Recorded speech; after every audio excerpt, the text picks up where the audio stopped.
Africans. Welcome to this very important press briefing from the Citizens Candidate Independent Selection Panel, which is conducting our internal election processes to produce members of parliament, councillors, and our presidential candidate.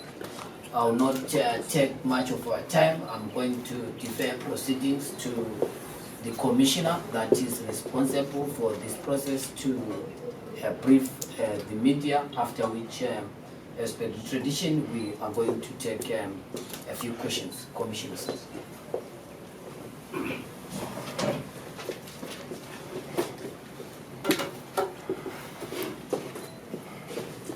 Right, so good afternoon, members of the press.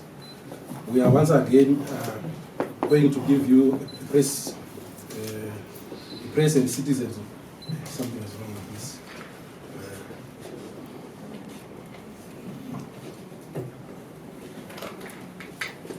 We once again meet to give you, the press and the citizens of Zimbabwe, an update on the CCC candidate selection process. This is in fulfillment of the mandate of the Citizens Candidates Independent Selection Panel. It is our greatest assurance and endeavor to deliver candidates that are a product of free, fair, credible, and transparent process. We remain guided by the values, principles, and objectives of CCC candidate selection regulations and procedures.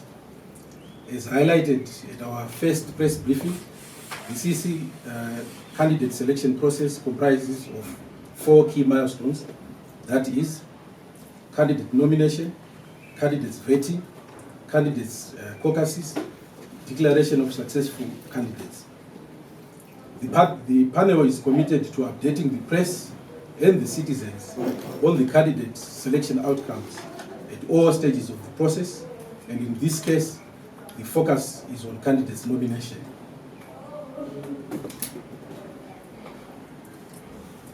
Candidate selection process commenced in earnest in all the 10 provinces on the 5th of April 2023. Despite some teething problems necessitated by logistical challenges, the nomination process had an overwhelming response with success rate in all the 210 constituencies and all the wards countrywide. The nominated candidates are now undergoing the second stage of selection process, which is vetting, after which the vetted candidates will go for the third stage of validation, which we will announce the final list of successful candidates. In the circumstances, the summary outcome of the candidates' nomination after consulting with stakeholders, village and street committees is as follows. In local authority nominations, nominations have been received from all the 36,000 villages, thousands of streets, and 1,970 wards. For the House of Assembly nominations, we have received nominations from all 210 constituencies. An interesting phenomenon has been noted in some hotly contested constituencies. For instance, a constituency where 11 nominations were received for 1 seat. The success factor for this process is also exhibited in the positive candidate nomination returns in some difficult to penetrate areas for the opposition that include Gokwe, Uzumba, Menezi, amongst others.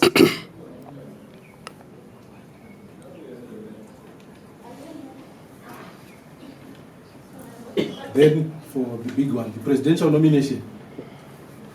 Mr. Chamisa Nelson has been nominated as the presidential candidate by all streets and villages whose returns are in our possession. For the women and youth nominations, although CISP is yet to finalize its tally, indications are that an unprecedented number of women have been nominated. A significant number of women is also emerging in both the first past the post and the proportional representation nomination. The youth factor is another exciting and emerging aspect of the nomination process outcome, which is a positive in ensuring intergenerational synergies within CC.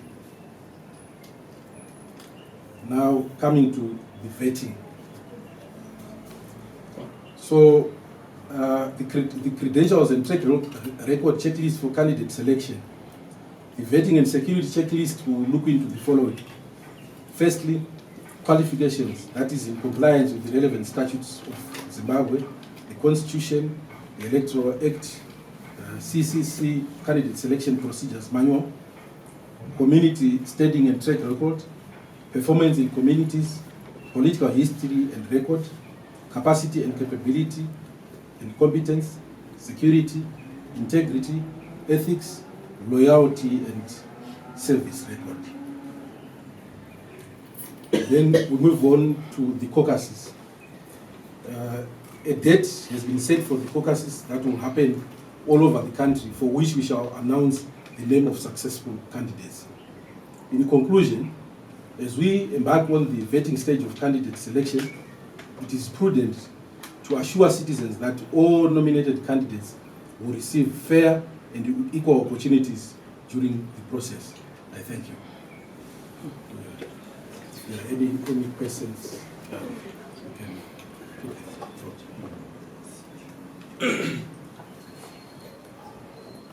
Yes. Okay, thank you so much, sir. Don Rose and VOA Studio 7. Were there any complaints? Some of the candidates that have been speaking to the media saying that there have been challenges in the nomination process and that they feel the process may exclude them. Have you received any complaints so far at this stage?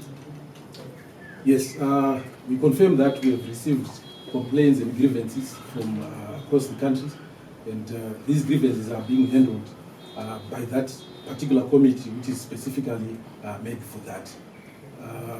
We also have a few issues here in Harare where we are still just concluding those processes, but it's just a few words.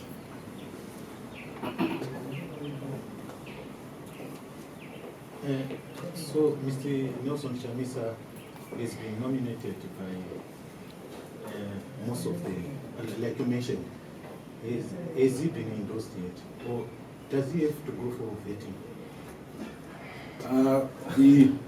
The procedure and the process in terms of our procedure manual is clear, but what we have given you is what we have so far. So, as I've said, there are few words in which we are still yet to receive returns, just in case we may get one or two nominations from there. So at this juncture, the process is not yet complete. But for those that we have received resoundingly, Mr. Nelson Chamisa is the only candidate that was chosen. People with disabilities complaining that they've been left out of this nomination process, particularly by you and the other major party which is here. I mean, is there a quota for PYDs given that they constitute about 10% of the population? Yeah, I would defer some of the issues to the political party to then address, especially that one. Yes. Okay, so you say that you're going to have caucuses following this for the vetting process. Can you maybe just give us a little bit on who is part of the caucus meetings that you're going to have for the vetting processes? All right, so let me just clarify.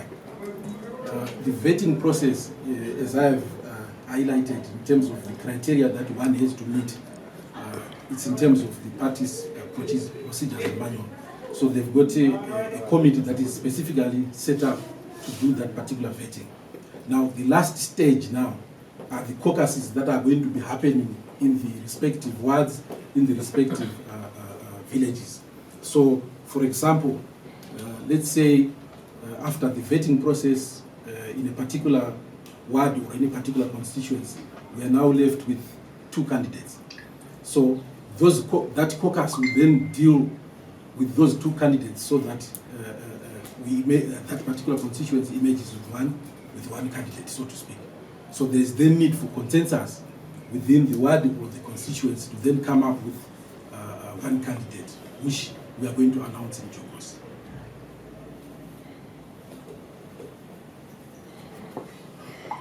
If there is none, then I will defer to the political party to address that question. Thank you.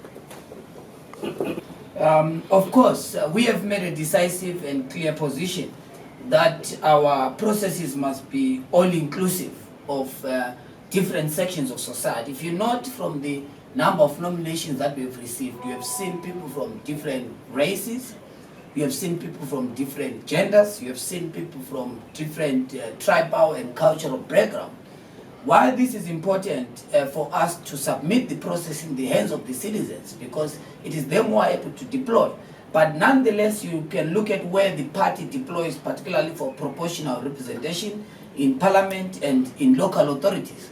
That's where we have the ability to be able to deploy people of different backgrounds, and definitely you will see from our process. And not only that, if you look at the composition of our panel, we also have people who are in the commission, particularly in Bulawayo, who's actually from the community of people living with disabilities. So it shows our stern commitment, it shows that we are all inclusive, and we're going to make sure, and as if they've said, it's very interesting because the current process produced what ordinarily internal party primaries would not have produced, because you are seeing the elderly, you are seeing younger people, you are seeing a lot of people, even with competence, being nominated. Remember that our process was happening in a two-side system, conversing with the people in the villages and the streets, but also talking to stakeholders. So there are some people who actually came from the stakeholders, who were not necessarily from the street point person, to show that we want it to be more inclusive,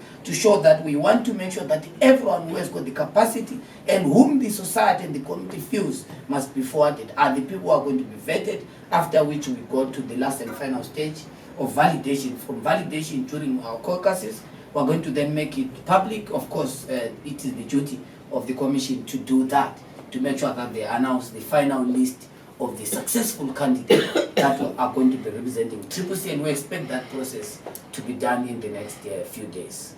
Thank you very much. Until if there are, yes? The diaspora, how were they involved? Of course, the diaspora plays a very important role in our consultative processes, because if you look at some of the stakeholders are people who have worked with particular constituencies, not diaspora in its entirety, but there are certain individuals, certain institutions, certain fellow Zimbabweans in the diaspora who have worked. Remember that when we started our Mgwazo program, we twinned certain rural constituencies with the diaspora. So those naturally are part and parcel of the strategic stakeholders that have been consulted, so that they give their words, so that they give their views in terms of who should represent community in those words. Thank you. Yes, Mr. Mulano. Okay, there are also some characters that we've seen that are already celebrating. Well, what is your message? Some people are already going around saying that. I wouldn't advise any champion and any citizen to celebrate anything in this particular stage, because this is stage for nominations and our process is 3 stages after, because there's going to be a very important security vetting process. And of course, after that, the caucus is going to make a decisive view of the citizens in terms of who should be the candidates preferred in the constituency. So it is not only premature, but it is politically unstrategic for anyone to celebrate. But it is important for people to be happy, because we're a happy movement. All these people are valued in our movement. You realize that some of the people who might not make it are people who are going to be eligible to be deployed in other strategic sectors of government when we form the next government come September this year. Thank you very much. Yes, I think there's a whole question. You mentioned a very interesting section, which is the security vetting. What's the process going to be like? Especially considering when we talk of security issues, we're also talking of convictions, candidates who might have been convicted before by the system. How are you going to deal with that? Of course, that's a very important question. This process is not intended to target people that have been convicted through persecution by prosecution. This is a security vetting of one's credentials. You know that we broadly belong to the democratic tradition and the democratic family. So these are security issues that must be looked for, one's history and their past in terms of their qualification. And as they've read out, there's a certain vetting committee that was set by the movement, which is looking at those things. That's why some of the candidates have already been contacted to submit to the vetting committee their curriculum vitae, so that department can be able to vet in terms of one's credentials, where they are coming from. Because at the end of the day, this is a citizens project, but we must be able to look at who that particular individual are, so that we avoid some of the problems that we've witnessed before, broadly as a democratic family. Can you confirm that Jim Kunabe has been nominated in one of the three? Look, I'm not the commission and might not be able to confirm any individual that has been nominated. What we can do at this stage is to make it known and public that we've received nominations. In fact, the report that we got from the commission proves that there are more than 2,000 people that have been nominated only for the 210 constituencies. There are more than 30,000 forms that have been received for people who want to go to council. So there's an overwhelming subscription and appetite for Zimbabweans to be deployed for this important national duty come 2023 election. So the said individuals being nominated are going to be confirmed after the vetting. After the vetting, people get validated, and only in the final stage are you going to have the names of people who are going to successfully represent CCC. So at this stage, there are more than 30,000 people that wants to go to council, more than 2,000 that want to go to parliament, according to the nominations from the citizens. So after all these processes, the commission will obviously make it public in terms of the people who are going to be successful in these processes. I think there are no further questions. I have to thank you, members of the Fourth Estate, fellow Zimbabweans. Let me thank all the citizens that came out in numbers. We don't take for granted the overwhelming subscription and participation of ordinary people, Zimbabwean citizens, that came in their big numbers in this process, because it shows that the people love their movement, that the people want change. And as has been assured by the commission and the movement, that we're going to adhere to our rules and guidelines and make sure that we produce the best council that has been built by the people. Fellow Zimbabweans, fellow Africans, thank you. Have a great day.